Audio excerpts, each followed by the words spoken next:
ಮೇಘನಾ ಚಾನಲ್ನ ಸಬ್ಸ್ಕ್ರೈಬ್ ಮಾಡ್ಕೊಳ್ಳಿ, ಪಕ್ಕದಲ್ಲೇ ಇರುವ ಬೆಲ್ ಬಟನನ್ನು ಕ್ಲಿಕ್ ಮಾಡಿ. ಕ್ಲಿಕ್ ಮಾಡಿದ ನಂತರ ನನ್ನ ನೋಟಿಫಿಕೇಷನ್ನು ಎಲ್ಲ ಬರುತ್ತೆ. ಫ್ರೆಂಡ್ಸ್, ಮೇಘನಾ ಚಾನಲ್ಗೆ ಸ್ವಾಗತ. ಇವತ್ತು ನಾನು ಆಲೂ ಆಮ್ಲೆಟ್ ಮಾಡ್ತಾ ಇದ್ದೀನಿ. ತುಂಬಾ ಸಿಂಪಲ್ ಇದು. ವೀಕೆಂಡು ಸಂಡೇ ಎಲ್ಲರೂ ಮನೆಯಲ್ಲೇ ಇರ್ತೀರ, ಒಂದ್ಸತಿ ಇದನ್ನು ಟ್ರೈ ಮಾಡಿ, ತುಂಬಾ ಚೆನ್ನಾಗಿರುತ್ತೆ. ಇದು ನಾನು ಆ್ಯಕ್ಚುಲಿ ಒಂದು ಹೋಟ್ಲಲ್ಲಿ ನೋಡಿದ್ದೆ, ನಂಗೆ ತುಂಬ ಇಷ್ಟ ಆಯಿತು. ಅದಕ್ಕೆ ಇವಾಗ ನಿಮಗೆ ಮಾಡಿ ತೋರಿಸ್ತಾ ಇದ್ದೀನಿ. ಬನ್ನಿ, ಅದಕ್ಕೆ ಬೇಕಾಗಿರೋ ಇಂಗ್ರೀಡಿಯೆಂಟ್ಸ್ ನೋಡ್ಕೊಳ್ಳೋಣ. ಇಲ್ಲಿ ನಾನು ಒಂದು 7 ಮೊಟ್ಟೆ ತೊಗೊಂಡಿದ್ದೀನಿ. ನಿಮಗೆ ಎಷ್ಟು ಬೇಕೋ ಅಷ್ಟು ನೋಡಿ ತೊಗೋಬೋದು. 7 ಮೊಟ್ಟೆ, ಸ್ವಲ್ಪ ಎಣ್ಣೆ, ಕೊತ್ತಂಬರಿ ಸೊಪ್ಪು ಸ್ವಲ್ಪ, ಒಂದು 1/4 ಕಪ್ಪಷ್ಟು ಕೊತ್ತಂಬರಿ ಸೊಪ್ಪು, 2 ಸ್ಪೂನಷ್ಟು ಪೆಪ್ಪರ್. ಇದಕ್ಕೆ ನಾವು ಯಾವುದೇ ಖಾರ ಆಗಲಿ ಆ್ಯಡ್ ಮಾಡ್ತಾ ಇಲ್ಲ, ಬರೀ ಪೆಪ್ಪರ್ ಮಾತ್ರ. ಅದಕ್ಕೆ ಒಂದು 2 ಸ್ಪೂನ್ ತೊಗೊಂಡಿದ್ದೀನಿ. ರುಚಿಗೆ ತಕ್ಕಷ್ಟು ಉಪ್ಪು, ಚಿಕ್ಕದು ಅಂತಂದರೆ ಮೀಡಿಯಮ್ ಸೈಜು ಈರುಳ್ಳಿನ ಚಿಕ್ಕದಾಗಿ ಕಟ್ ಮಾಡ್ಕೋಬೇಕು ಆಮ್ಲೆಟ್ಗೆ. ನಂತರ ಮೀಡಿಯಮ್ ಸೈಜು 2 ಆಲೂಗಡ್ಡೆ. ಇವಾಗ ಮೀಡಿಯಮ್ ಸೈಜ್ ನೀವು 2 ಈರುಳ್ಳಿ ತೊಗೊಂಡ್ರೆ 2 ಆಲೂಗಡ್ಡೆ ಚಿಕ್ಕದಾಗಿ ಈಕ್ವಲ್ ಕ್ವಾಂಟಿಟಿಯಲ್ಲಿ ತೊಗೋಬೇಕು ಎರಡೂ. ಇದು ಬೇಯಿಸಿ ಸಿಪ್ಪೆ ತೆಗೆದು ನೀಟಾಗಿ ಈ ಥರ ಚಿಕ್ಕದಾಗಿ ಕಟ್ ಮಾಡ್ಕೋಬೇಕು ಆಲೂಗಡ್ಡೆನ. ತುಂಬ ದೊಡ್ಡದಾಗೂ ಕಟ್ ಮಾಡ್ಕೊಬೇಡಿ, ತುಂಬ ಚಿಕ್ಕದಾಗೂ ಕಟ್ ಮಾಡ್ಕೋಬೇಡಿ, ಮೀಡಿಯಮ್ ಸೈಜಲ್ಲಿರಲಿ. ನಂತರ 1 ಕಪ್ಪು ಟೊಮೊಟೊ, ಅಂತಂದರೆ ಒಂದು ದೊಡ್ಡ ಸೈಜಲ್ಲಿ ಟೊಮೊಟೊ ತೊಗೊಂಡಿದ್ದೀನಿ. ಇವಾಗ ಮಾಡೋ ವಿಧಾನ ನೋಡ್ಕೊಳ್ಳೋಣ. ನೋಡಿ, ಇವಾಗ ಸ್ಟವ್ ಹಚ್ಕೊಂಡು ಈ ಥರ ಒಂದು ಪ್ಯಾನ್ ಇಟ್ಕೊಂಡಿದ್ದೀನಿ. ಇದರಲ್ಲಿ ನಾವು ಪೆಪ್ಪರ್ನ ಫ್ರೈ ಮಾಡ್ಕೊಬೇಕು. ಫ್ರೈ ಮಾಡಿಕೊಂಡು ಆನಂತರ ಪೌಡ್ರ್ ಮಾಡ್ಕೊಬೇಕು. ಇದನ್ನ ಮೀಡಿಯಮ್ ಫ್ಲೇಮಲ್ಲಿ ಇಟ್ಕೊಂಡು ಫ್ರೈ ಮಾಡ್ಕೊಳ್ಳಿ, ಶೀತ್ಸಾಕೋಗ್ಬೇಡಿ ಯಾವುದೇ ಕಾರಣಕ್ಕೂ. ನೋಡಿ, ಇವಾಗ ಇದು ಫ್ರೈ ಆಗಿದೆ. ನಿಮ್ಮ ಮನೇಲಿ ಕುಟಾಣಿ ಇದ್ದರೆ ಕುಟಾಣಿಯಲ್ಲಿ ಪುಡಿ ಮಾಡ್ಕೊಬೋದು, ಇಲ್ಲ ಮಿಕ್ಸಿ ಜಾರ್ಗೆ ಹಾಕೋಬೋದು. ಇದು ಸ್ವಲ್ಪ ಇರೋದ್ರಿಂದ ಮಿಕ್ಸಿ ಜಾರ್ಗೆ ಹಾಕಿದ್ರೆ ಅಷ್ಟು ನುಣ್ಣಗೆ ಪೌಡ್ರ್ ಆಗೋದಿಲ್ಲ. ಇಲ್ಲ ನಾವು ಬೇರೆದಕ್ಕೆ ಯೂಸ್ ಮಾಡ್ಕೊತೀವಿ, ಇನ್ನೂ ಸ್ವಲ್ಪ ಹಾಕ್ಕೊಂಡು ಅನ್ನೋದಾದರೆ ಹಾಕೋಬೋದು. ಈಗ ಇದನ್ನು ನಾನು ಕುಟಾಣಿಯಲ್ಲಿ ಪೌಡ್ರ್ ಮಾಡ್ಕೊತೀನಿ. ನೋಡಿ ಫ್ರೆಂಡ್ಸ್, ಇವಾಗ ಪೆಪ್ಪರ್ ಪೌಡ್ರು ರೆಡಿಯಾಗಿದೆ. ಇವಾಗ ಒಂದು ಬೌಲ್ ತೊಗೊಂಡು ಮೊಟ್ಟೆನ ಒಂದೊಂದಾಗೆ ಈ ಥರ ಹೊಡ್ಕೋಬೇಕು. ನೋಡಿ ಫ್ರೆಂಡ್ಸ್, ಇವಾಗೆಲ್ಲ ಮೊಟ್ಟೆ ಎಲ್ಲ ಈ ಥರ ಹೊಡ್ಕೊಬೇಕು. ಹೊಡ್ಕೊಂಡಾದ ನಂತರ ಈ ಥರ ಮೊಟ್ಟೆ ಬೀಟ್ ಮಾಡೋದ್ರಲ್ಲಿ ಬೀಟ್ ಮಾಡ್ಕೊಬೇಕು ನೀಟಾಗೆ. ಇಲ್ಲಾಂತಂದರೆ ಸ್ಪೂನಲ್ಲಾದರೂ ಬೀಟ್ ಮಾಡ್ಕೊಬೇಕು.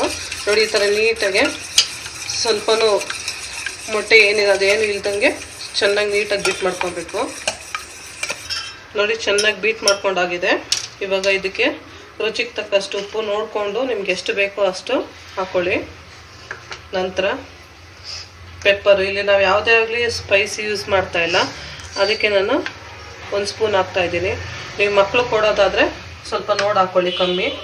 ನಂತರ ಆಲೂಗಡ್ಡೆ, ಈರುಳ್ಳಿ, ಟೊಮೊಟೊ, ಕೊತ್ತಂಬರಿ ಸೊಪ್ಪು ಇದೆಲ್ಲ ಹಾಕ್ಕೊಂಡು ಮತ್ತೆ ಸ್ವಲ್ಪ ಈ ಸ್ಪೂನಲ್ಲಿ ಈ ಥರ ನೀಟಾಗಿ, ಈಗ ದೋಸೆ ಸಿಟ್ಟು ಬ್ಯಾಟ್ರ್ ಯಾವ ಥರ ನಾವು ಇದು ಮಾಡ್ಕೊತೀವಿ ಕಲಿಸ್ಕೊತೀವಿ ಆ ಥರ ನೀಟಾಗಿ ಕಲಿಸ್ಕೊಳ್ಳಿ. ಆಮೇಲೆ ಫ್ರೆಂಡ್ಸ್, ಇವಾಗ ಸ್ಟವ್ ಹಚ್ಕೊಂಡು ಒಂದು ಪ್ಯಾನ್ ಇಟ್ಕೊಳ್ಬೇಕು. ಪ್ಯಾನ್ ಸ್ವಲ್ಪ ಹೀಟ್ ಆಗಲಿ. ನೋಡಿ, ಇವಾಗ ಪ್ಯಾನ್ ಹೀಟ್ ಆಗಿದೆ. ಈಗ ನಾವು ದೋಸೆ ಯಾವ ಥರ ಹಾಕ್ಕೊತೀವಿ ಹೆಂಚು ಮೇಲೆ, ಅದೇ ಥರ ಹಾಕ್ಕೋಬೇಕು.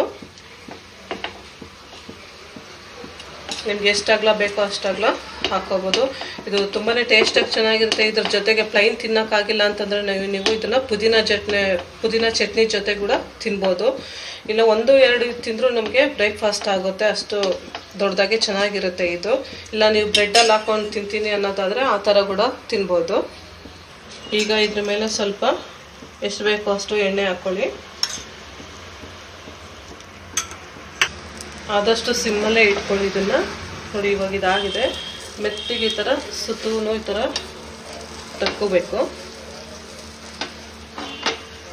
ಹಾಕ್ಕೊಂಡು ಇದನ್ನು ಟರ್ನ್ ಮಾಡಬೇಕು.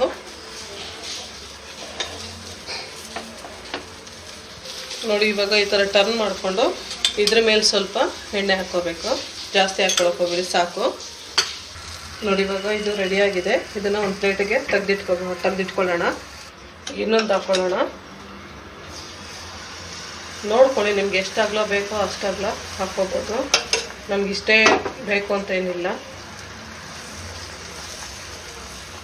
ನೋಡಿ, ಇವಾಗ 2ನೇದು ಕೂಡ ರೆಡಿ ಆಗಿದೆ. ಈ ಥರ ನೀಟಾಗಿ ತಿರುಗಿಸಿ ಹಾಕ್ಕೋಬೇಕು. ನೋಡಿ ಫ್ರೆಂಡ್ಸ್, ಇವಾಗ ಆಲೂ ಆಮ್ಲೆಟ್ ರೆಡಿಯಾಗಿದೆ. ನಾನು ತೊಗೊಂಡಿರೋ 7 ಮೊಟ್ಟೆ ಮೆಸರ್ಮೆಂಟಲ್ಲಿ ಕರೆಕ್ಟಾಗಿ ದೊಡ್ಡದು ಒಂದು 3 ಆಗಿದೆ. ನೀವು ನಾನು ತೊಗೊಂಡಿರೋ ಮೆಜರ್ಮೆಂಟ್ ಪ್ರಕಾರ ಇದು ಇಷ್ಟ ಆಗಿದೆ 3. ನೀವು ಪ್ಲೈನ್ ಬ್ರೆಡ್ ರೋಸ್ಟ್ ಮಾಡಿಕೊಂಡು ಬ್ರೆಡ್ಡಲ್ಲಿ ಕೂಡ ಈ ಥರ ಸಹ ತಿನ್ಬೋದು, ತುಂಬಾ ಚೆನ್ನಾಗಿರುತ್ತೆ. ಇಲ್ಲ ಬ್ರೇಕ್ಫಾಸ್ಟ್ಗೆ ತೊಗೊಂಡು ತಿಂತೀವಿ ಅನ್ನೋದಾದರೆ ಆ ಥರ ಕೂಡ ಮಾಡ್ಬೋದು. ಇದಕ್ಕೆ ಪುದೀನ ಚಟ್ನಿ ಒಳ್ಳೆ ಕಾಂಬಿನೇಷನು.